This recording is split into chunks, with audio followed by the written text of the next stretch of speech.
Well, good Saturday morning, friends. Mark Holmes here, of course, with my buddy Cowboy Joe Boo, as well as Joe Bear in the house. And as always, I want to thank you all for watching, commenting, subscribing, and being part of the Joe Boo Sports Report. Without you guys, as well as you ladies, you know that this literally does not work. So let's get open for business here, and let's wake up the football gods that are actually down here. And I keep forgetting because, you know, I am kind of old, and I do get forgetful. But here we are. It is Saturday morning, and check this out. We are 40 days, 10 hours, 5 minutes away from kickoff against the Tampa Bay Buccaneers. That's it.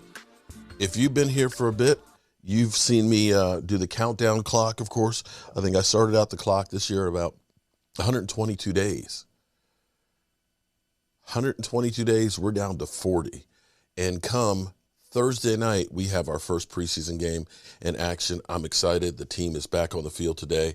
Today they have, starting at 9:30 a.m. Pacific time, that would be 12:30 East Coast time, and of course 11:30 Central. They're having training camp back together, fest or whatever it is, for the fans and stuff, and then they will have practice starting off at 11 a.m., which would be 2 o'clock if you're on the East Coast. And I can't wait to see them on there. They had a good days of rest after 2 days of pads. We know that Dak Prescott will not be throwing with his right arm. But I saw this actually on NFL Network, which is kind of a recap of what's going on around the NFC East. You know, the NFC East definitely took a big hit last year. You know, when I grew up, it was the NFC was the division that Super Bowl champions came out of it. You know, you had the Cowboys and then Washington and the Giants. And, of course, the redheaded stepchild was the Eagles, who couldn't win one. But through the course of time, it hasn't been quite as good. In fact, last year was the worst that we've ever seen in the NFC East. And then you look towards this year, there's a lot of question marks. But let's go to actually Good Morning Football and listen to what they had to actually say about it. Today was a big day for Prescott as he celebrated his 28th birthday with his teammates, getting a cake from his teammates there that Ezekiel Elliott and Lil Collins helped him eat, or at least wear. Just don't hurt that shoulder, Dak. That's all I have to say. Got a little bit of that Mrs. Doubtfire in them. Hello! Putting on the frosting on there. Why ruin a perfectly good cake? Either way, Dak doesn't seem to be complaining too much, enjoying it right there, but I have to know, because I'm sure it's happened at one of the weddings, there's Sean, Nate, or Kyle, where you had to eat the cake and it was shoved in your face. Come on, Fess up, guys. Which one of you? O'Hara, that sounds like your speed, brother. I would never waste cake like that. O'Hara, yep, that's you. I mean, I love you like a fat kid loves cake, Will. Of course you would. Nah, Toy wasn't playing that. No. Make her on fleek. Yeah. She's like, nah, Okay. don't I mess with think that. it's nice that Jerry has Eat Dak cake, and man. Zeke in camp, so he gets to have his cake and eat it too. That's great. I'm just glad There you he can go. eat the cake. Haterade. She lost weight, man. You've been really judgmental. No, I'm saying he looks great. Zeke looks great. Thanks, Yeah, Will. you have. Appreciate 218. always You too, Will. love a Mrs. Doubtfire reference. Week 1 of camp is coming to an end, which means 1 week closer to the start of the NFL season. We got a big holiday to deal with tomorrow, July 31st across the league. But let's take a listen to what we have so far. The best sounds from training camp out of the NFC East. You were really, really good against pressure last year, and I wonder if that was something that maybe you saw or tweaked, or if Look that at was that hair. circumstance. I wonder what the key was there. I mean, as I've had more kids, just, 7 of them coming at me now, it just becomes a little bit more normal. That's my comfort zone now. Whole line room's pretty vicious, man. We're pretty mean to each other. So, but in a way to keep it lighthearted and keep them laughing, and when it's time to go to work and handle business. I feel good. I feel ready to go.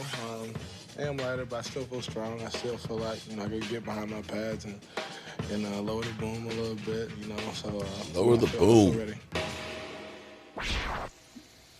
All right, Kyle, you mentioned the Steelers as a team you think people probably will sleep on. The Eagles also yesterday, you curiously mentioned as a team that probably won't be picked by much of the punditry of the NFL as far as a division winner or leader or a team that might even surprise people. So based on the way last season went for the whole division, the whole NFC East, how do you think the rest of the league is overlooking this division heading into 2021, one that Nate has called very entertaining? Yeah, Nate's on record for that for sure. And it was. It was, but it was still bad. It was entertaining because it was close. I agree with you, Nate. Like, Peter's still screaming at you about that, but I agree with you. I think Kate does too. But that's the rep now. Worst division ever, NFC least, all that stuff. And now we're back. It feels like a really crappy movie that somehow inexplicably gets a sequel. You know, like Suicide Squad's got a sequel, and I'm like, what? The first one was awful. But then this one comes out, and people are like, it's actually good. Like, it's better now. They made up for their past mistakes. People are raving about this. But I can't get to the overlooking. I can't. No, they're not over. Because, look, just simple. Meat and potatoes. Coaches and quarterbacks. Who we got? The coaches, we got a couple of unproven guys, Sirianni and Judge, and the quarterbacks. You come to Judge. I don't know, man. We got 4 of them here. We got 1 probably in Dak. Probably. Maybe in Fitzpatrick, and 2 who the hell knows in Daniel Jones and Jalen Hurts. We don't have 1 absolute alpha. There's no Russell here. There's no Rodgers here. Dak coming off an injury. So, like, half these guys might not work out. 3/4 of them might not work out. And so I'm not going to, not everybody can be overlooked. Not everybody can be under the radar. I'm not going to sit here and say profoundly the NFC East, watch out for them, and too many other good divisions. I like them. I like the Suicide Squad reboot, apparently, but not this one yet. I feel you. But when they came out with Logan, you were like, ooh, Wolverine done did it. They rebranded that thing, baby. Yeah, Talk about it. Oh, my God. Dark. When they came out with The Dark Knight, we was like, okay, I see what you're doing. You're right. So it could be that this sequel is better than the first. Let's hope, because last year it was entertaining in a bad way. It was But I ass. do feel like this division, they are the sleeping giants. No pun intended. Just for you, Sean. I like the pun. And we were just talking about the Giants, but they're just so good on roster. Like, they have everything. And trust me, I've been there. As a player, I've literally looked at the paper. I'm talking about what our roster was, because we used to get the physical copy back in the day, Sean. You know what I'm talking about? So you knew exactly where you stood on the roster. Yep. On paper, these guys got it all. I mean, we just talked about Saquon and Kenny Golladay, but Darius Slayton gets slept on. Sterling Shepard's back healthy. They got Kadarius Toney. And if John Ross, all football guys, if John Ross can do anything like he did in college, where he put 17 touchdowns up at the University of Washington with that 4.24 speed, along with these young guys, I feel like this is going to be an offense that won't just be good in the NFC East. I think week in and week out, they will have some of the best highlights there is. And you talked about it a little bit ago. People sleep on the fact that Daniel Jones is very, very athletic. So this is going to be a very entertaining division. But more importantly, the Giants are going to be very fun to watch. I hope so. I hope this whole division is. You know, listen, in the NFL, reputations are earned. And this division, this entire division, earned the reputation last year. There was not one single closer last year in this division. Right. I mean, week in and week out, I was like, all right, somebody can lock up the division this 100%. week, and it didn't happen. And, you know, you mentioned the quarterbacks. Look, it was like Ben DiNucci starting. We had Alex Smith coming in off the sidelines on one leg. We had Jalen Hurts taking over down in Philly. Colt McCoy's playing quarterback when Daniel Jones is out. I mean, it was just a hodgepodge of injuries all throughout. Of ass. The Philadelphia Eagles It was offensive just line. ass. All right, Carson Wentz was introducing himself to the right tackle halfway through the game. So it was a hot mess, no doubt about it. This year definitely feels different, and I definitely think it's going to be much more competitive. But I also think that the NFC East, the one thing that it's always been very physical.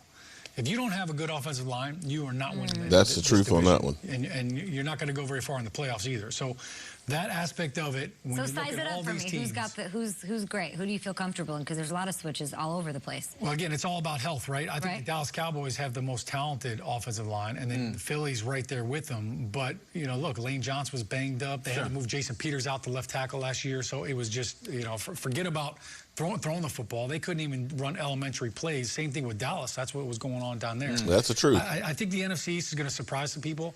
And, But we're not overlooking them. Kyle's right. They're not being nobody's overlooking the Cowboys offense Not or based off last Washington's year. defense or the potential dual threat ability of Jalen Hurts. Nobody's overlooking this division.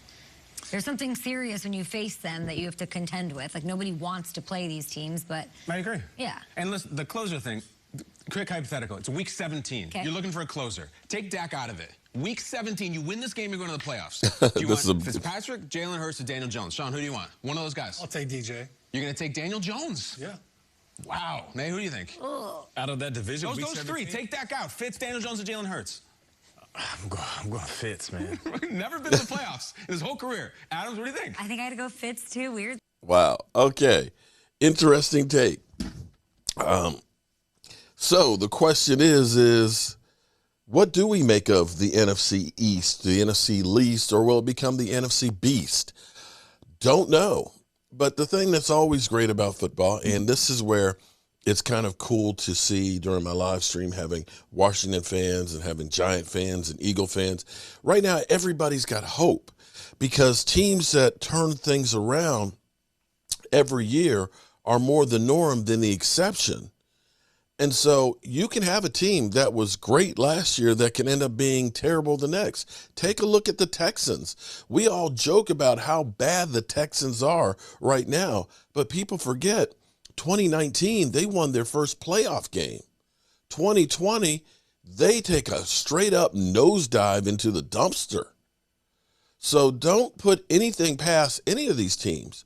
You know, we look at it and say on paper, yeah, if Dak's healthy and now Tyron Smith, who's dealing with right now a little tendonitis in the elbow, you know, is healthy, and Lyle Collins, and if Zeke rebounds, and if Amari Cooper's foot's okay, and if our defense can play better than they did, yeah, we should be able to win the division going away, possibly. And you look at Washington that had a really good defense last year, and the question mark being is, can Ryan Fitzpatrick, you know, make it to the playoffs for the first time in his career, or get a playoff win for the first time in his career? And then you look at the Giants. Can the Giants, who were 31st in total offense last year, with Daniel Jones playing 13 of the games, can they turn it around now that they've got all these receivers? I dare say, you know, you might have wanted to pay a little more attention to the offensive line. You just might want to have.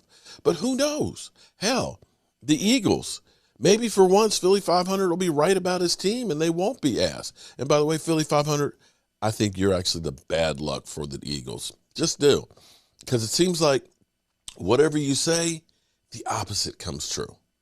So with that being said, we're going to go ahead and get out of here, get some things done this afternoon. About, I think, 3:30, we'll be doing our fantasy live stream with my man Corey, as well as D2 Stu. Come the 14th and the 21st, we will be doing our fantasy drafts for our leagues. If you want to end up being in one of the leagues, definitely check out the show this afternoon, and check out our Discord channel, because they'll answer any questions. Doesn't matter if you have any knowledge on fantasy football. This is more of a teaching league, because I'm an idiot when it comes to a lot of things, especially fantasy football, but I'm digging knee deep into it. And with that being said, you know what time it is. Our Colts here, and as always, I want to thank you all for watching, commenting, subscribing, and being part of the Joe Boo Sports Report.